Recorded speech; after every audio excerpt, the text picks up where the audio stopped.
The sharp crack of Frederick Adams's hand against my face silenced the entire garden like a gunshot. In that moment, standing there in a stained catering uniform, with my cheek burning and my dignity hanging by a thread, I realized my father-in-law had just made the biggest mistake of his life. He just didn't know it yet. But I'm getting ahead of myself. I'm Rita. I'm 26 years old. And this is the story of how my father-in-law walked into my wedding a billionaire and left with absolutely nothing. Welcome back to the Resilience Chronicles, where we uncover the truth behind the glamour. If you're new here, we dive deep into stories of betrayal, resilience, and reclaiming your power when the world tries to shut you out. Before we dive deep into the story, do me a quick favor. Hit that like button, subscribe now, and turn on notifications so you won't miss out on more fantastic stories like this. Also, comment down below where you're watching from. Remember, resilience is the ultimate revenge. Stay with me, because the moment I stopped begging for a seat at his table was the moment his whole empire started to crumble. That morning started like any bride should. Butterflies in my stomach, fresh flowers in the suite, and happy tears with my best friend.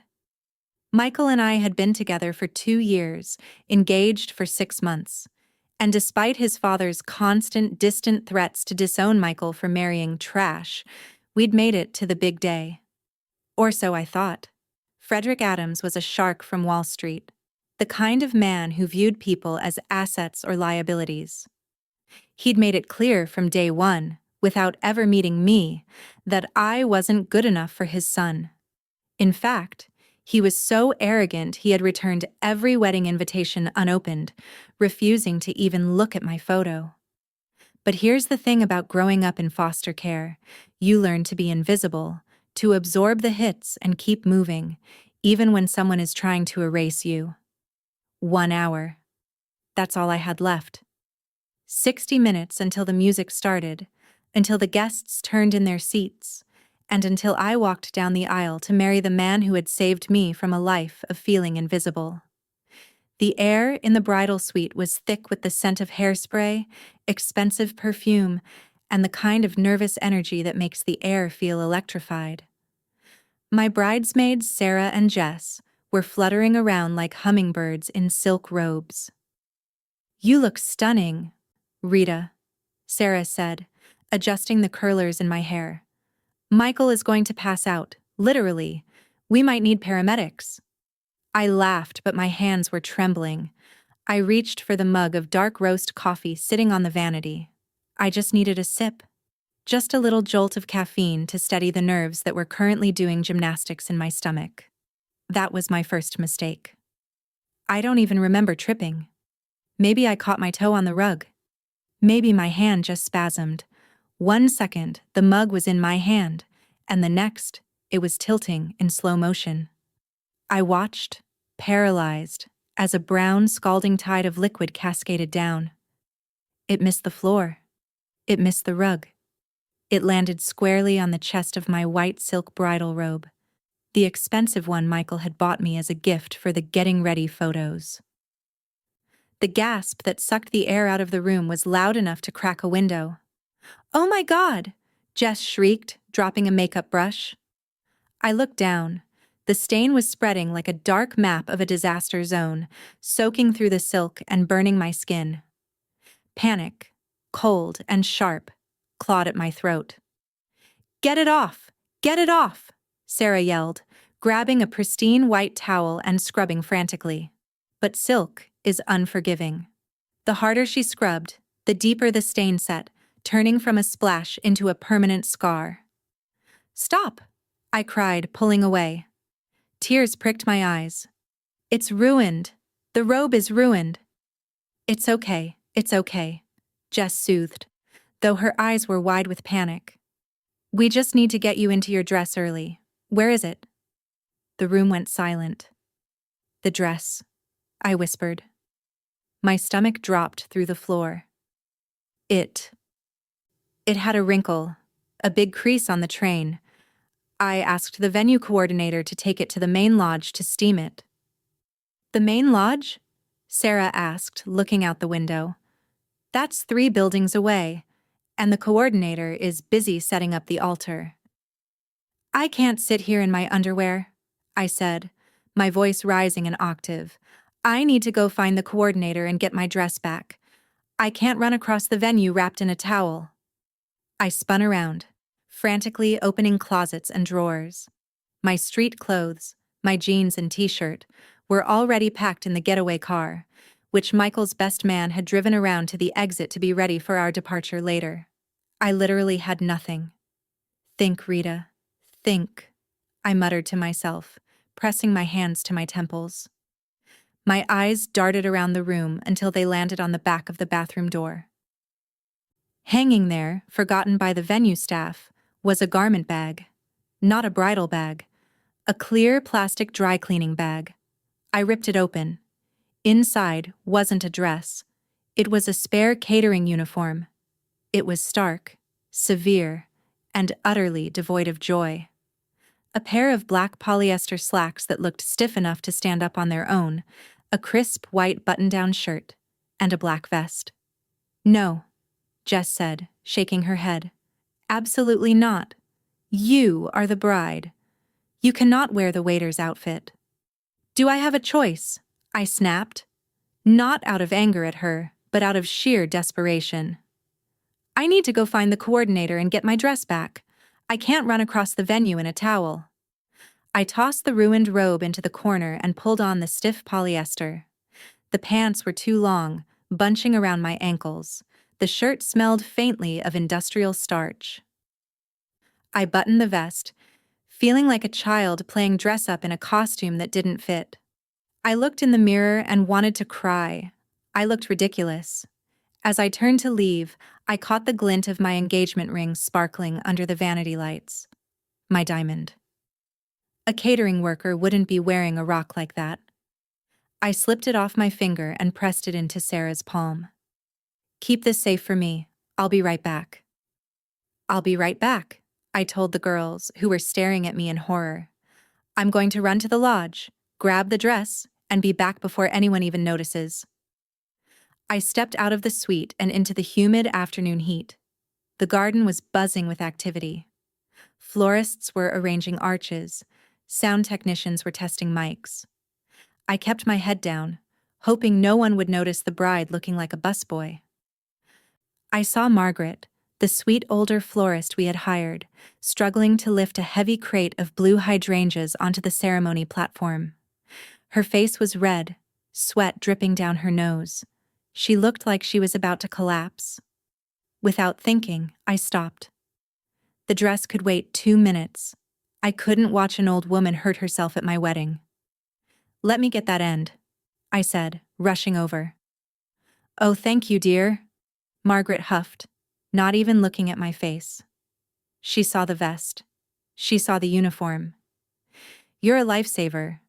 These catering folks usually don't lift a finger for us florists. She didn't recognize me. Why would she? I was dressed like the help, hauling flowers in the dirt. I lifted the crate, the rough wood digging into my hands, ruining the manicure I had just paid $50 for. But for a second, the work felt good. It grounded me. I didn't know it then, but stopping to help Margaret was the moment fate decided to intervene. Because just as I set the crate down, the sound of gravel crunching under heavy tires echoed through the garden. I looked up. A black stretch limousine was prowling up the service drive. The shark had arrived. I had just set down the last crate of hydrangeas, wiping the dirt from my palms onto the stiff black trousers, when the peaceful silence of the garden was shattered. It wasn't the polite hum of a guest's sedan or the chatter of early arrivals. It was the aggressive, heavy roll of a vehicle that demanded space. The sound came from the service entrance, a gravel road meant for delivery trucks and catering vans, not luxury vehicles. I looked up, squinting against the sun, to see a beast of a machine pulling up. A stretch limousine, black as midnight and polished to a mirror shine, was navigating the narrow dirt path. It looked completely out of place against the rustic vines and wild flowers, like a spaceship landing in a cornfield. My stomach dropped 1,000 feet. Michael had told me, time and time again, "He won't come, Rita. He prefers to send threats through lawyers. He doesn't do rustic weddings." We had banked on his snobbery keeping him away. But as the driver, a man with a neck as thick as a tree trunk, hurried to open the rear door, I knew that hope was dead. A polished black Oxford shoe hit the dirt, followed by a leg clad in Italian wool that probably cost more than my entire catering budget. Frederick Adams unfolded himself from the car, standing tall and imposing against the backdrop of the venue. He looked exactly like his pictures in the financial magazines, only terrifyingly real. Sharp, hawk-like features, silver hair perfectly coiffed without a single strand out of place, and eyes that were hidden behind dark sunglasses. But even with the glasses, I could feel the judgment radiating off him. He wasn't here to celebrate a union. The way he adjusted his cufflinks, sharp, jerky movements, told me he was here for a demolition. He took a step forward, his shoes crunching loudly on the gravel.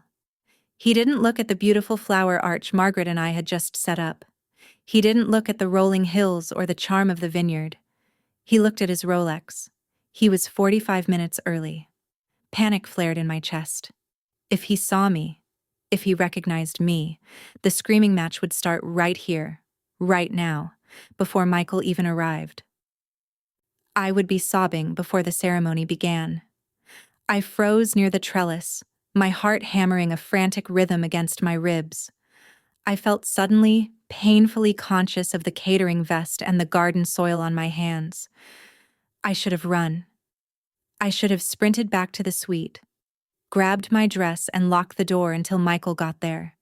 But my feet felt like they were nailed to the grass. Frederick pulled his sunglasses off, revealing eyes that were cold and calculating. He scanned the empty garden with a sneer of pure disgust, as if the very air was beneath his standards. His gaze swept over the chairs, the altar, and finally, it landed on me. I held my breath, bracing myself.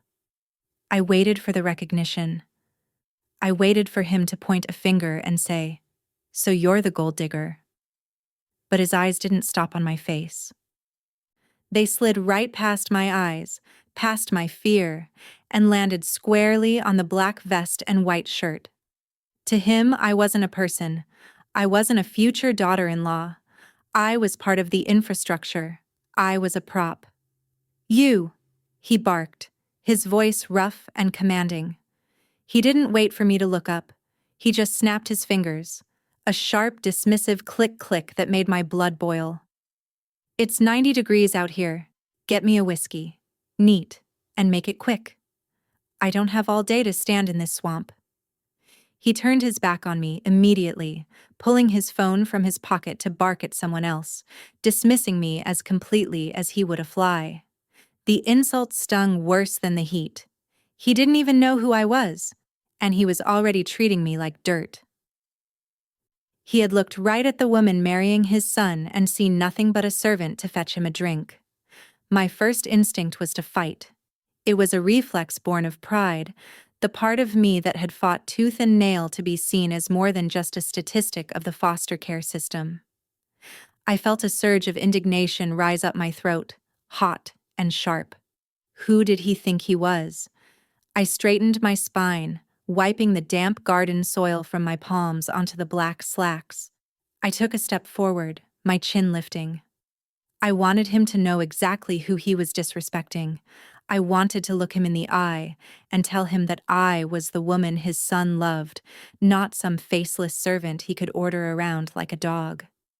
"Mr. Adams," I started, my voice trembling slightly but gaining strength with every syllable. "There's been a misunderstanding. I'm actually—" He spun around so fast I nearly took a step back. His eyes narrowed, not with confusion, but with a cold, piercing irritation, as if a piece of furniture had suddenly started making noise. He looked at me with an expression of profound boredom mixed with annoyance. He cut me off with a sharp wave of his hand, a gesture like he was swatting away a gnat. "Did I ask for your biography?" he sneered, his voice dripping with condescension. "I asked for a drink. The help speaks when spoken to. Is that difficult to understand? Or do I need to use smaller words for you?" The insult hit me harder than the physical heat of the afternoon. It wasn't just rude, it was dehumanizing. It was the same look I used to get from social workers who were too tired to care, or foster parents who only wanted the state check. To him, my voice didn't matter. My identity didn't matter. I was just an obstacle between him and his whiskey. I opened my mouth to argue. I wanted to scream, "I am the bride, I am the reason you are here." But then I stopped. I watched as he turned his back to me again, tapping impatiently on his phone screen. He was already dismissing me, his guard completely down because he thought I was beneath notice. He was making a call, his posture relaxed, his volume loud. A realization hit me like a splash of cold water. If I told him who I was right now, he would put on his mask. He would become the concerned father or the shrewd businessman. He would use legal jargon, polite threats, and manipulative charm. He would hide his true nature. But as the help, I was invisible. I was non-threatening. I was nobody. And people say the truest, darkest things when they think nobody is listening. A cold calm settled over me, replacing the flash of anger. Michael had always told me his father was a monster, but I needed to know the size of the teeth I was up against. I needed to know what he was planning before I let him wreck my wedding. If he was here to sabotage us, he would talk about it. And if I was standing right there holding a tray, I would hear it. I unclenched my fists and forced my shoulders to slump slightly, shrinking myself back into the role he had assigned me. I swallowed my pride, tasting the bitterness of it, and decided to use his own arrogance as a weapon against him. "My apologies, sir," I murmured, keeping my head down and affecting a timid, subservient voice. "I didn't mean to overstep. I'll get that right away." "See that you do," he muttered, not even glancing back. "And try not to mess that up, too. It's a simple order." I turned toward the bar, my heart pounding a war drum against my ribs. He wanted a servant? Fine. I would serve him. And while I did, I would listen to every single word he said. I walked to the portable bar set up in the shade of a large oak tree, my hands trembling as I reached for the crystal tumbler. I didn't rush. I needed a moment to compose myself, to firmly fasten the mask of the invisible servant over my face. I poured the amber liquid slowly, watching it swirl in the glass, trying to match the rhythm of my breathing to the pour.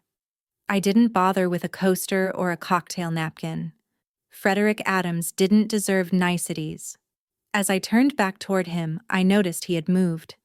He was walking away from the main garden, phone pressed to his ear, heading toward a secluded alcove behind a row of tall hedges, away from the florists and setup crew. He clearly wanted privacy for this call, but I had been trained my whole life to be invisible, and invisible people can go anywhere. I followed at a distance, carrying the whiskey on a silver tray, keeping my footsteps silent on the grass. I positioned myself just around the corner of the hedge, close enough to hear every word but hidden from his view. He was pacing the stone patio, his free hand chopping the air with aggressive gestures. He didn't lower his voice. Why would he? In his world, servants didn't have ears. We were just moving parts in the background of his important life. "I'm at the venue now, Harrison," he barked into the receiver, his voice carrying clearly across the quiet alcove. "It's as tacky as you'd expect. Rustic. That's just code for cheap. I can practically smell the manure." I stepped into his orbit from around the hedge, extending the silver tray with the whiskey. He snatched the glass without looking at me, his fingers brushing mine. They were cold. He took a long, aggressive swallow before continuing, pacing away from me again. I lingered, pretending to adjust a stack of napkins on a nearby cocktail table, praying he wouldn't shoo me away. I needed to hear this. "I have the check in my jacket pocket," he said, a cruel, self-satisfied smirk twisting his lips. "2 million. That's the offer." She takes the money, signs the annulment papers immediately, before the ink on the marriage license is even dry, and disappears. He laughed then, a dry, humorless sound that chilled me to the bone. "Everyone has a price, Harrison. You know that. Especially a girl who grew up eating government cheese. She'll take the cash and run before I can even blink. She's probably never seen that many zeros in her life." My stomach turned over, a violent lurch of nausea. He thought he could buy me? He thought my love for Michael was a commodity, something he could purchase like a distressed asset or a stock option? The arrogance was suffocating. But what he said next turned my nausea into cold, hard fear. "And if she plays the martyr?" Frederick paused, swirling the remaining whiskey in his glass, staring out at the empty hills. "If she tries to act noble? Then we go to Plan B. You release the file to the press. The drug use, the theft allegations from her last job." He paused, listening to Harrison on the other end. Then he snapped, "I don't care if it's true, Harrison. Since when do we let facts get in the way of a narrative? I pay you to fix problems, not to be a moral compass. You fabricate the police reports if you have to. Make it look real. By the time she tries to deny it, Michael will be so disgusted he won't even look at her." I stood frozen, my fingers gripping the edge of the cocktail table so hard my knuckles turned white. The blood drained from my face. He wasn't just a disapproving father, he was a predator. He was planning to frame me. He was willing to invent a criminal record to destroy my reputation and my future, purely because he didn't like where I came from. "Just have the press release ready," Frederick finished, draining the glass and slamming it down onto my tray with a loud clatter that made me jump. "I'm going to end this little charade before the appetizers are served." He turned away to gaze out at the rows of white chairs, looking like a general surveying a battlefield he had already conquered. I stared at his back, my fear evaporating into something much more dangerous. He had come here to play dirty. He had brought a checkbook and a loaded gun of lies. Quietly, with a hand that shook not from fear but from rage, I reached into the deep pocket of my slacks. I tapped my phone screen, watching the timer start. 12:01, 00:02. I hit record. He wanted to destroy me with words? Fine. I would make sure every single one of them was saved forever. "Another," Frederick commanded, shoving the empty glass toward me without turning his head. He didn't wait for me to uncork the bottle before he started speaking again. He seemed to need validation, an audience for his brilliance, even if that audience was someone he considered beneath him. The silence of the garden wasn't enough. He needed to hear his own superiority reflected back at him. "You look like you know the value of $1, he said, his voice dripping with false camaraderie as he eyed my scuffed work shoes with a sneer. "Tell me, if you found a diamond in a sewer, would you clean it up and wear it? Or would you leave it where it belongs?" I poured the whiskey slowly, ensuring not a single drop spilled, my pulse thrumming a frantic rhythm in my ears. I kept my face neutral, a mask of professional indifference. "I suppose it depends on the diamond, sir," I said softly. "And perhaps on who put it in the sewer in the first place." He chuckled darkly, ignoring the nuance of my answer. He gestured vaguely toward the altar, where white ribbons fluttered in the breeze. "It's not a diamond," he scoffed. "It's costume jewelry trying to pass as an heirloom. My son is marrying a nobody, a foster child, someone who has probably never seen a dinner fork that wasn't plastic." He leaned in closer, invading my personal space. His cologne was thick and cloying, a scent of musk and old money that made me want to gag. "Do you think girls like that deserve to walk into a family like mine? Do you think they deserve the keys to the kingdom just because they seduced a naive boy who doesn't know any better? He waited for me to nod. He expected the help to agree with the billionaire, to bow and scrape and validate his worldview that poor people were a separate, inferior species. He wanted me to be his accomplice in my own dehumanization. I stopped pouring. I set the bottle down on the table with a deliberate, heavy thud that echoed slightly in the quiet air. I looked up. I looked at him. Really looked at him, for the first time since he arrived. I saw the lines of bitterness etched around his mouth. I saw the fear behind the arrogance. He wasn't protecting Michael. He was protecting his own ego. He was terrified that his son might be happy without his permission. Something inside me snapped. The timid waitress vanished. "With all due respect, sir," I said, my voice losing its subservient edge and sharpening into something much more dangerous. I held his gaze, refusing to blink. "I think you're confusing net worth with self-worth. If this girl has managed to survive a life that usually breaks people, and still made a man like your son fall in love with her, perhaps she brings a currency to the table that you're too bankrupt to understand."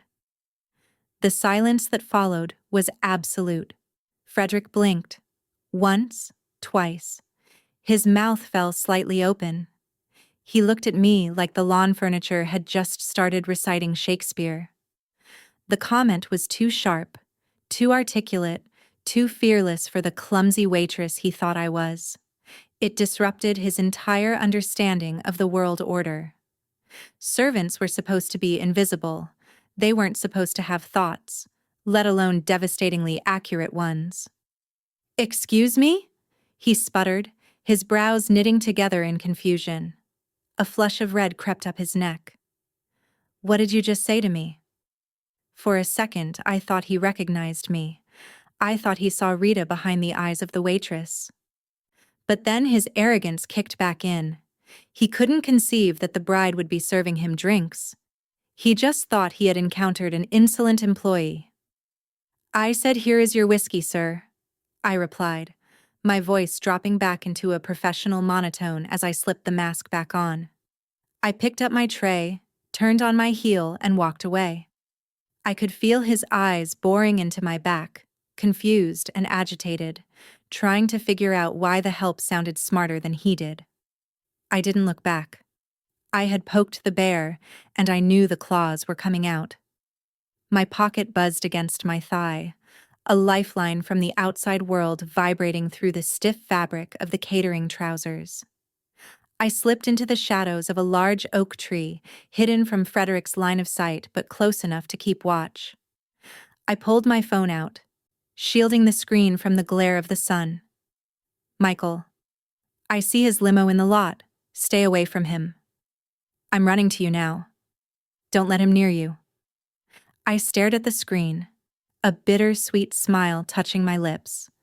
He was panicked. I could hear the fear in his text, the desperate need to protect me from the man who had haunted us for years. He thought I was hiding in the bridal suite, trembling. He had no idea I was currently playing a dangerous game of cat and mouse with his father in the middle of the garden. I could have texted him back right then. I could have typed, "I'm safe, I'm hiding, hurry." Michael would have sprinted here, grabbed me, and tried to handle his father privately. He would have pulled Frederick into a side room, away from the guests, to shield me from the fallout. But looking at Frederick, who was now holding court near the entrance as the first guests began to trickle in, I realized that quietly was exactly what he wanted. He wanted to pull me into a dark room, flash a check, and make threats no one else would ever hear. He thrived in the shadows. He was a bully who relied on discretion and the silence of his victims. If I wanted to stop him, really stop him, I couldn't let him hide. I had to drag him into the light. I slipped the phone back into my pocket.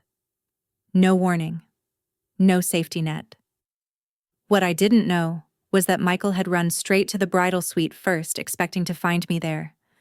When Sarah told him I'd gone to get my dress and hadn't come back, he panicked. He sprinted to the main lodge, then to the coordinator's station, searching frantically for a bride in a wedding gown, not realizing I was dressed like the catering staff, hiding in plain sight just 50 yards away. I smoothed the front of my stained catering vest, took a deep breath that tasted of jasmine and impending war, and walked back toward the lion's den. The first wave of guests included some heavy hitters, Michael's business partners, a few local politicians, and distant cousins who looked terrified of Frederick. They were all circling him, laughing too loud at his jokes, eager to be in the orbit of a billionaire. He was charming them, playing the role of the benevolent patriarch, the gracious host. It was sickening. I grabbed a tray of champagne flutes from a passing server, not to serve them, but to have an excuse to be close. I needed witnesses. I needed people. Respectable, wealthy people whose word counted in Frederick's world, to see exactly who he was when he thought the cameras were off. I moved into the circle, offering drinks with a silent nod. Frederick ignored me at first, too busy recounting a story about his yacht to notice the insolent waitress had returned. But I didn't leave. I hovered just over his shoulder, refilling glasses that were barely empty, adjusting napkins, making myself a constant, annoying presence. I could feel his irritation rising like heat off pavement. Every time I reached past him to clear a glass, he stiffened. Every time I accidentally bumped the edge of his table, his jaw clenched tighter. He shifted his weight, trying to box me out, but I moved with him. "You're hovering," he finally hissed at me under his breath, leaning back while smiling tightly at a senator's wife. "Go make yourself useful elsewhere. You're distracting my guests." "Just ensuring the service is impeccable, sir," I whispered back, stepping a little too close, invading his personal space just enough to prick at his control. We wouldn't want anyone to be thirsty. I saw the vein in his temple pulse.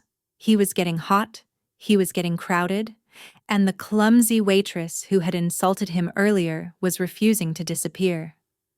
The charm was wearing thin. The mask was slipping. The trap was set.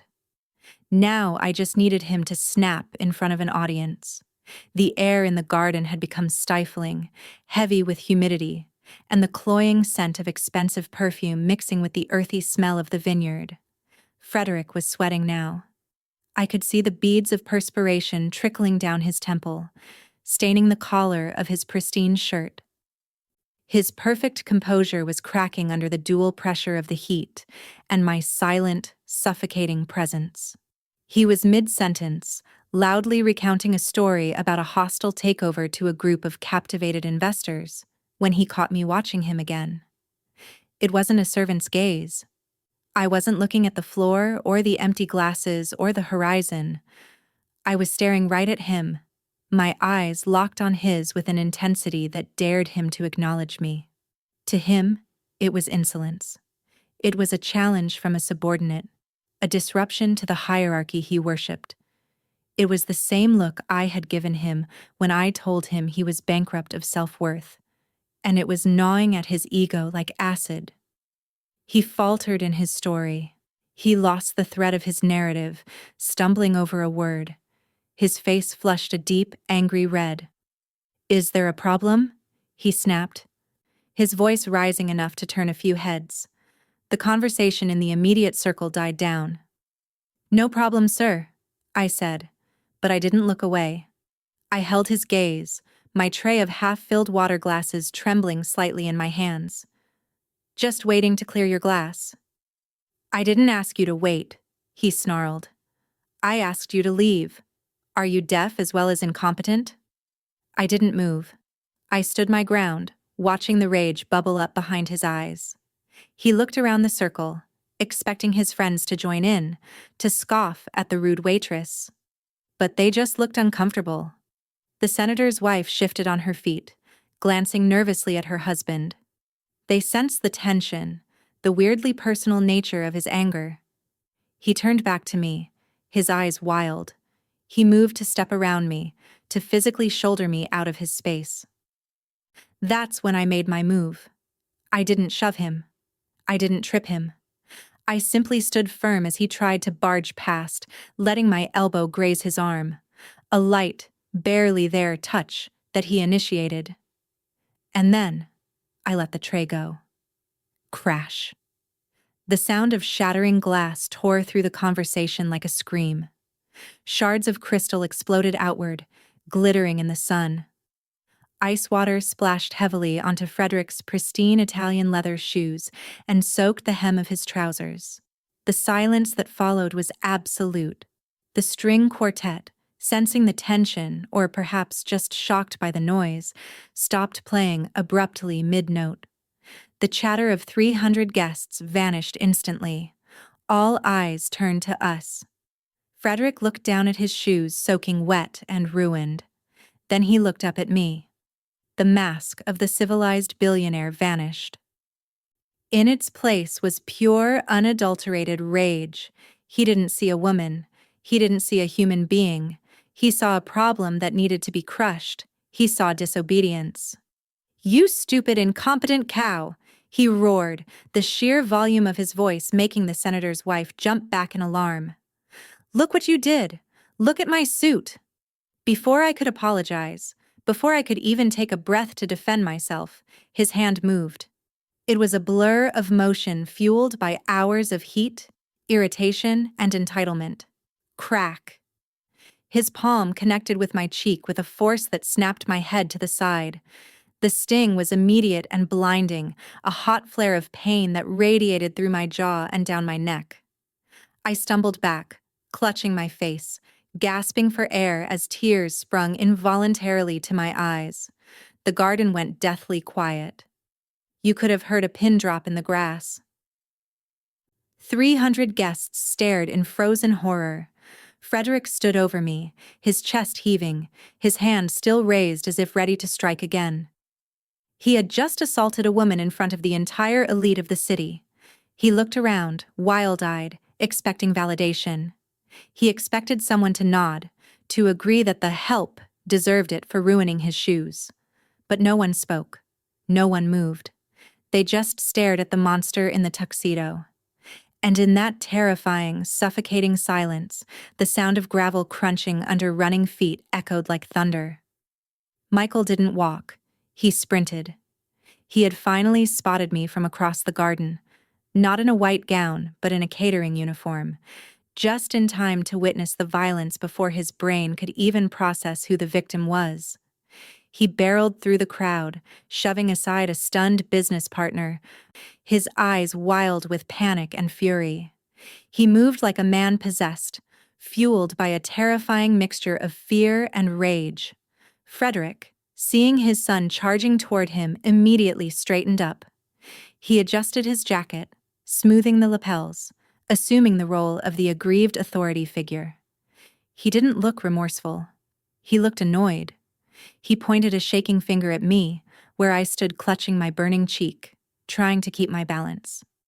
"You're just in time, Michael," Frederick barked, his voice still thick with adrenaline, completely misreading the look on his son's face. "This clumsy idiot just ruined my suit. I want her gone. Where is the manager? Get the manager and have this girl fired immediately. Have security throw her out before she breaks anything else." Michael ignored him.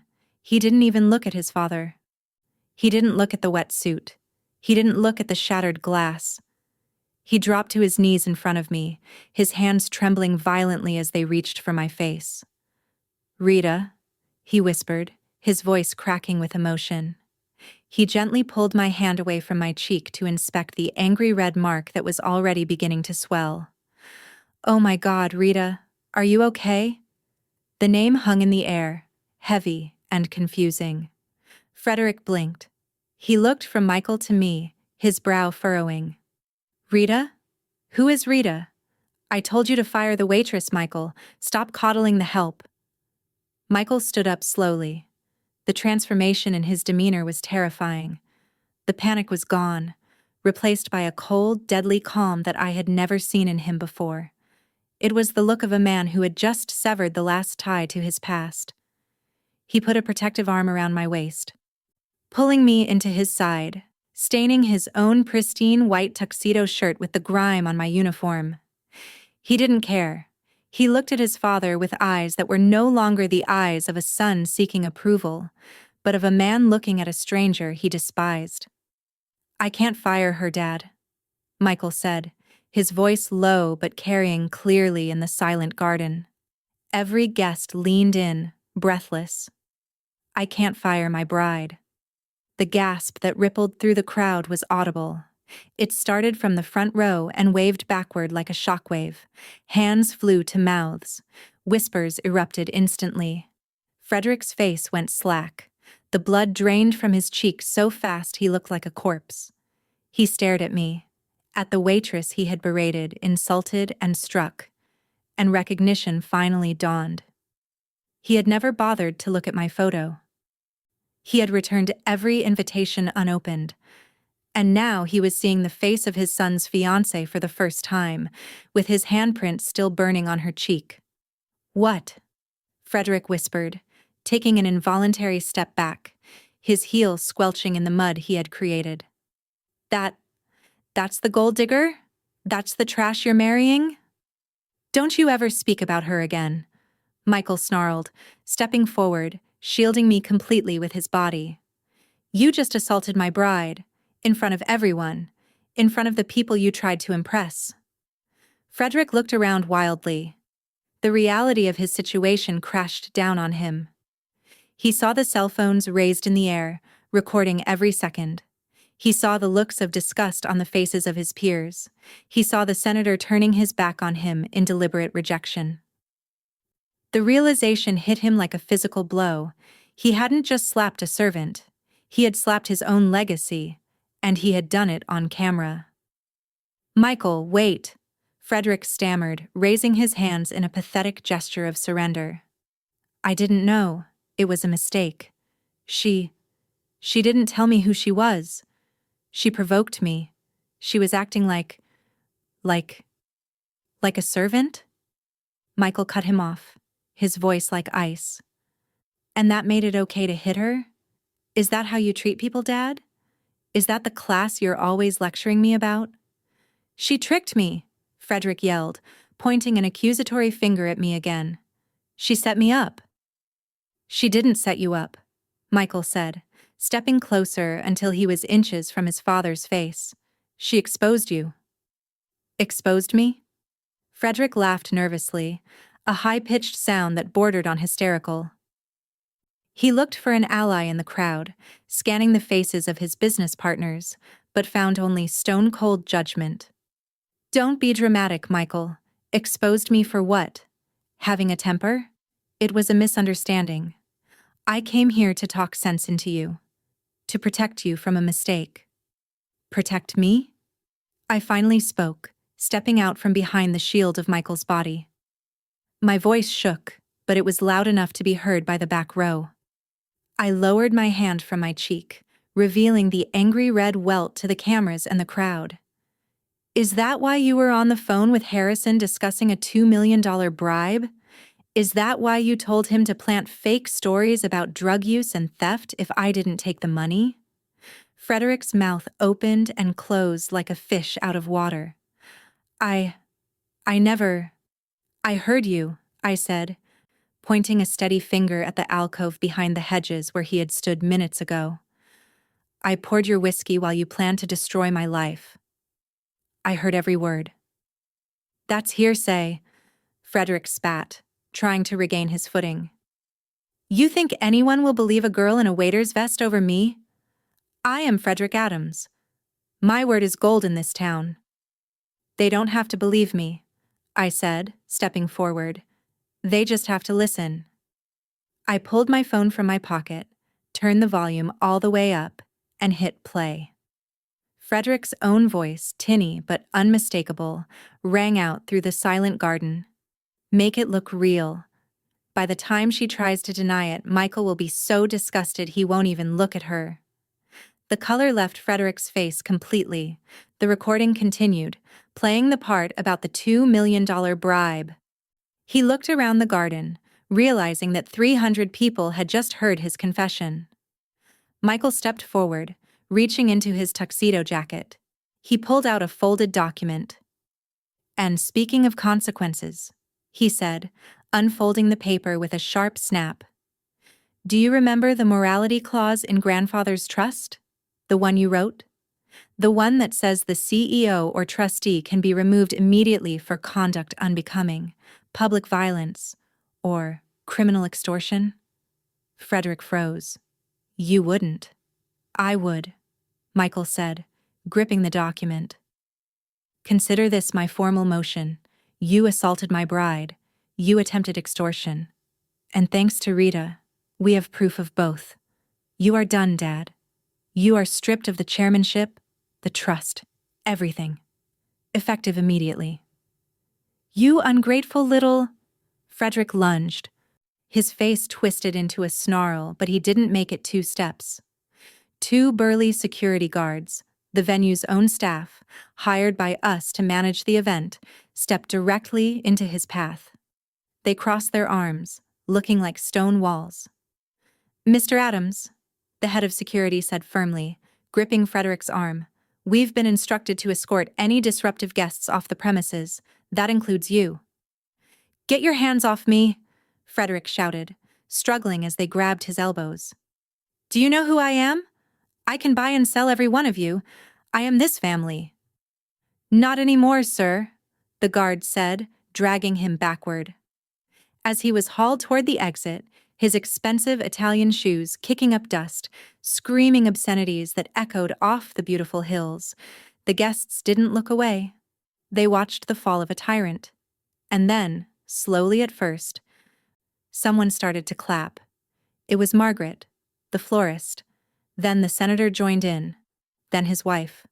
Within seconds, the entire garden erupted into spontaneous applause.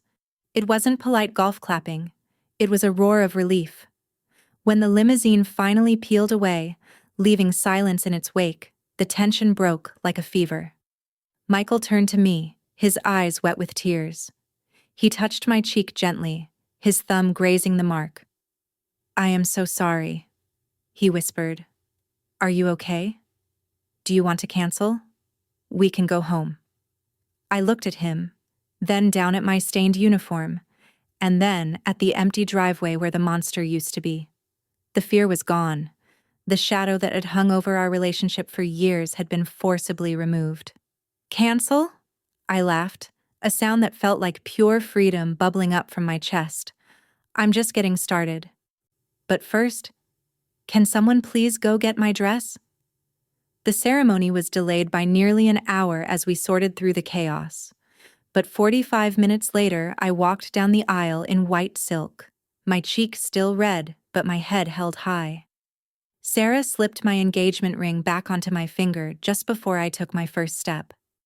We didn't just get married that day. We declared independence.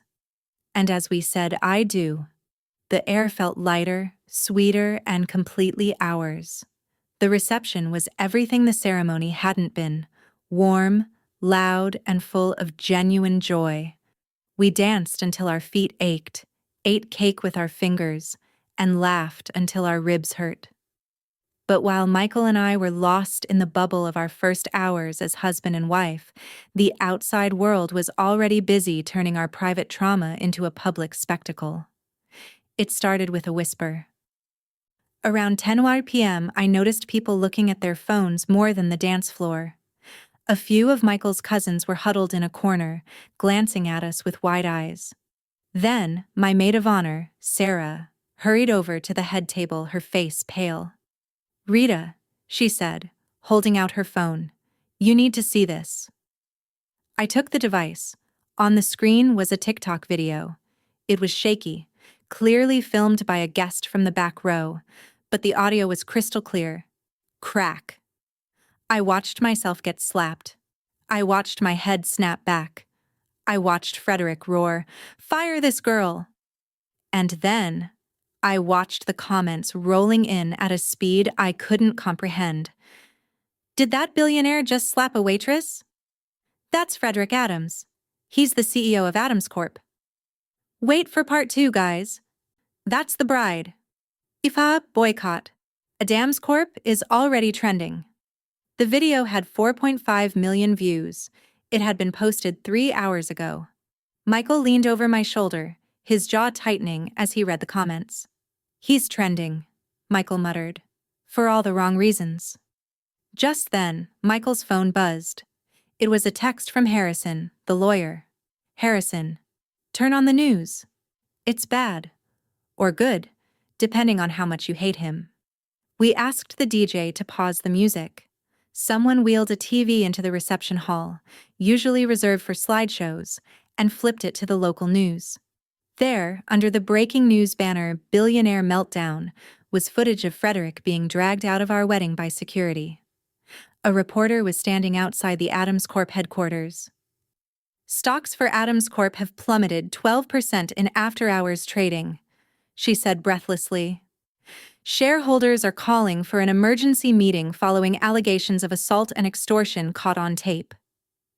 The room erupted in cheers. My guests were high-fiving. But I looked at Michael. He wasn't cheering. He looked determined. He's not going to go down without a fight, Michael said, gripping my hand. Monday morning is going to be a war. Then let's be ready, I said, kissing his cheek. We didn't just win the battle, Mike. We're going to win the war. We didn't go on a honeymoon. Monday morning, at 8 a.m. sharp, Michael and I walked into the glass and steel tower of Adams Corp. I wasn't wearing a waitress uniform this time. I was wearing a tailored white suit, my head held high, looking every inch the owner's wife. Michael walked beside me, carrying a briefcase that contained the recording of the blackmail attempt and the signed affidavits from the witnesses at the wedding. The lobby was chaos. Reporters were swarming the entrance, but security, who had clearly seen the video, ushered us straight to the private elevator. When the doors opened on the top floor, the atmosphere was funereal. The receptionists looked terrified. Junior executives were whispering in huddles. They all stopped when they saw us. We walked straight to the boardroom doors. Michael didn't knock. He pushed them open. Frederick was there. He was sitting at the head of the long mahogany table looking disheveled. His tie was loose, his eyes bloodshot. He had clearly slept in his office. Around him sat the 12 members of the board looking grim. "You can't be in here," Frederick shouted, standing up. "This is a closed meeting."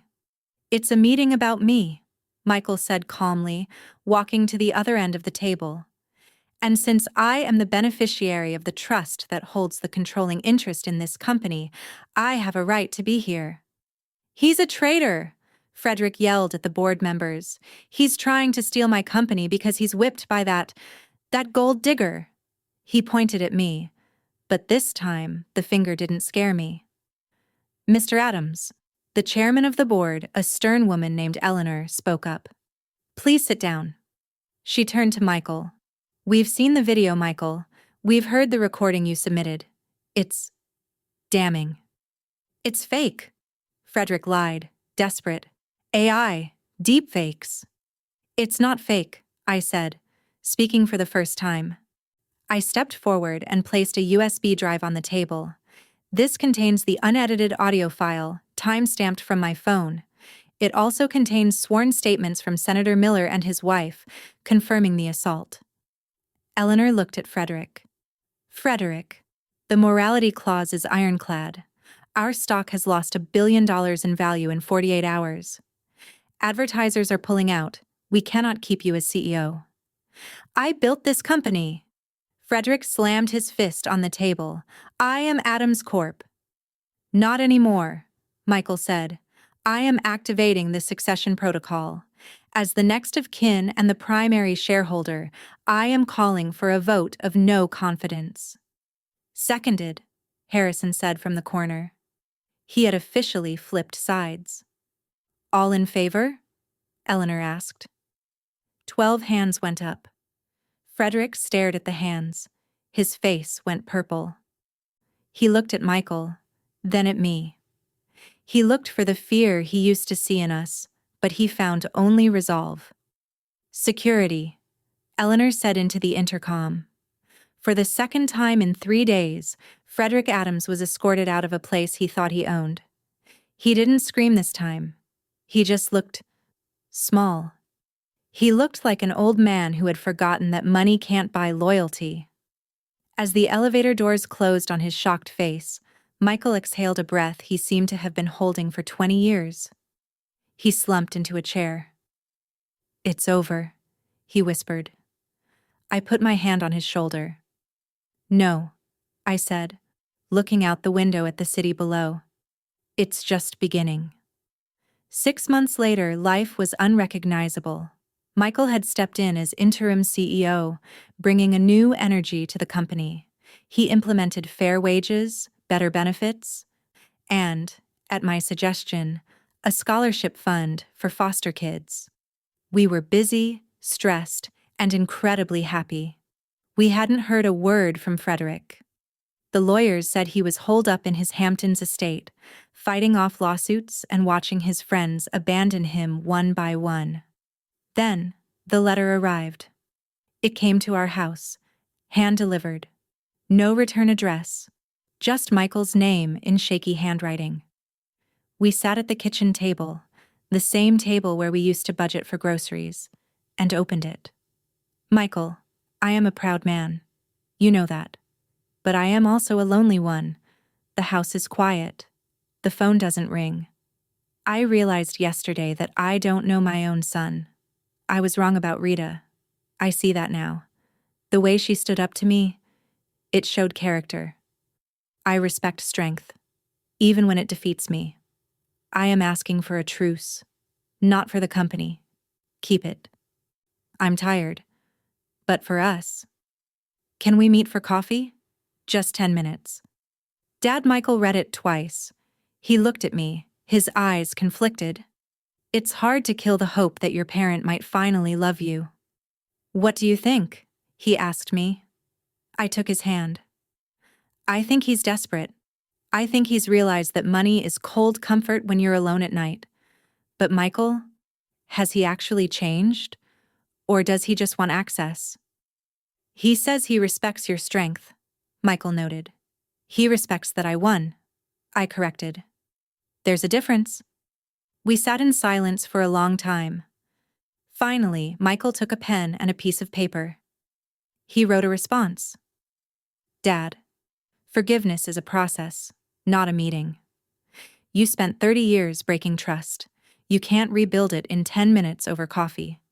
If you want to be part of our lives, you need to do the work. Go to therapy.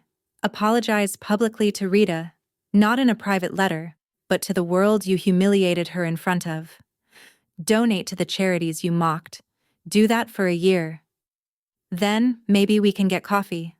Until then, please do not contact us. Michael. He sealed the envelope. He didn't send it with anger. He sent it with peace. 1 year later, the anniversary of our wedding. We went back to the vineyard. Not to the spot where the slap happened. We let the grass grow over that bad memory, but to a hill overlooking the vines. I was wearing a sundress, and Michael was in jeans. We weren't there alone. Strapped to Michael's chest in a baby carrier was our 3-month-old son, Leo. We hadn't heard back from Frederick. He never made the public apology. He never went to therapy. Rumor had it he moved to Europe to live out his days in bitter exile, telling anyone who would listen that he was the victim of a conspiracy. He chose his pride over his grandson, and that was his loss. As we stood there watching the sun set over the grapes, Michael bounced Leo gently. You know, he said softly, I used to be so afraid of turning into him. I thought maybe it was in my blood. You're nothing like him, I said, leaning my head on his shoulder. He built an empire on fear. You're building a family on love. That's a stronger foundation, Mike. It doesn't crack. Michael kissed the top of Leo's head. He walked in here a billionaire, Michael mused, looking at the spot where the limo had parked a year ago. And today, I look at you, and I look at Leo, and I realize. He smiled, the brightest, lightest smile I'd ever seen. He really did leave with nothing.